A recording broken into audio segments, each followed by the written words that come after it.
इस साल अप्रैल और मई के महीने में भारत के कई राज्यों को हीट वेव यानी बेहद गर्म हवाओं का सामना करना पड़ा है। अब ऐसी ही हीट वेव यूरोप में भी देखने को मिल रही है। यह हैरानी भरा इसलिए है क्योंकि यूरोप के ज्यादातर देशों में गर्मी बहुत कम पड़ती है। यहाँ गर्मी के महीने में 15 से 25 डिग्री सेल्सियस तक तापमान रहता है, लेकिन सोमवार को पश्चिमी यूरोप के कई हिस्सों में तापमान 38 से 40 डिग्री सेल्सियस तक पहुंच गया। यह खतरनाक इसलिए माना जा रहा है क्योंकि यूरोप के लोगों में तापमान सहन करने की क्षमता गर्म देशों की अपेक्षा कम होती है। अगर एग्जाम्पल ले तो 35 डिग्री सेल्सियस तापमान भारत आदि देशों के लिए नॉर्मल है, लेकिन यूरोप में लोग इतने तापमान पर बीमार होने लगते हैं। बच्चे एवं बुजुर्ग विशेष रूप से इससे प्रभावित होते हैं। उच्च तापमान से थकावट, हीट स्ट्रोक, ऑर्गन फेलियर और सांस लेने में समस्याएं देखने को मिल रही है। पुर्तगाल, ग्रीस, स्पेन और फ्रांस उन देशों में शामिल है जहां तापमान के बढ़ने से फॉरेस्ट लैंड में आग की घटनाएं रिपोर्ट की गई हैं। स्पेन में कम से कम 20 जगहों पर वाइल्ड फायर की घटनाएं सामने आई है और लगभग 4500 हेक्टेयर फॉरेस्ट लैंड बर्बाद हो चुके हैं।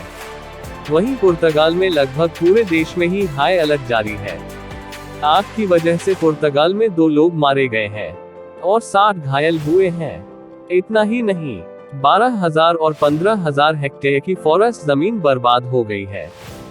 WMO मतलब विश्व मौसम विज्ञान संगठन के अनुसार हीटवेव से लोगों का स्वास्थ्य, कृषि और पर्यावरण सबसे ज्यादा प्रभावित होगा। ब्रिटेन के लंदन शहर में सोमवार को तापमान 38 डिग्री सेल्सियस तक पहुंच गया था। आपको बता दें कि लंदन के लिए यह तापमान इस साल सबसे ज्यादा है और अभी तक का यह तीसरा सबसे ज्यादा गर्म दिन था। इसलिए ब्रिटेन में मौसम विभाग ने अत्यधिक तापमान को देखते हुए रेड वार्निंग जारी की है और सतर्क रहने की सलाह देते हुए बाहर जाने पर जीवन के लिए जोखिम बताया है और घर के भीतर रहने की सलाह दी है। मौसम विभाग ने कहा कि दक्षिणी इंग्लैंड में सोमवार को तापमान पहली बार 40 डिग्री सेल्सियस से ऊपर पहुंच गया था। फ्रांस में वाइल्ड फायर की वजह से 16,000 से ज्यादा नागरिक और पर्यटक तत्काल पलायन के लिए मजबूर हो गए हैं और पिछले सप्ताह के दरमियान कई फायर फाइटर्स की भी मौत हुई है। फ्रांस के इंटीरियर मंत्रालय ने कहा कि प्रभावित क्षेत्रों में 3 fire fighting plane, 200 fire fighter और अतिरिक्त ट्रक भेजे जाएंगे। अब आइए जानते हैं कि इस हीटवेव का प्रमुख कारण क्या है।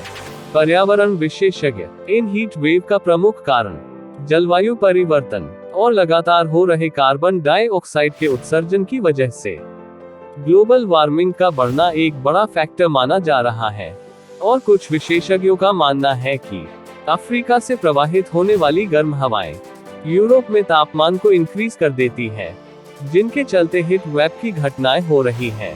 धरती का औसत तापमान 19वीं सदी के मुकाबले 2 डिग्री सेल्सियस बढ़ गया है।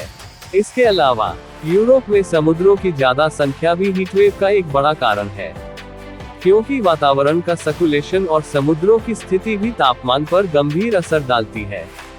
अब आइए जानते हैं कि यह आपदा कब खत्म होगा। तो इसका जवाब है कभी नहीं, क्योंकि भविष्य में इस तरह की हीटवेव की घटना सामान्य रहने वाली है, क्योंकि हानिकारक गैसों का उत्सर्जन अभी भी बढ़ रहा है, जिससे ग्लोबल वार्मिंग भी बढ़ते रहेगा। तो यह थी यूरोप की हीटवेव की संपूर्ण जानकारी। हम आशा करते हैं कि यह वीडियो आपको पसंद आई होगी। ऐसे ही वीडियो देखने के लिए हमारे साथ जुड़े रहे। तब तक के लिए धन्यवाद।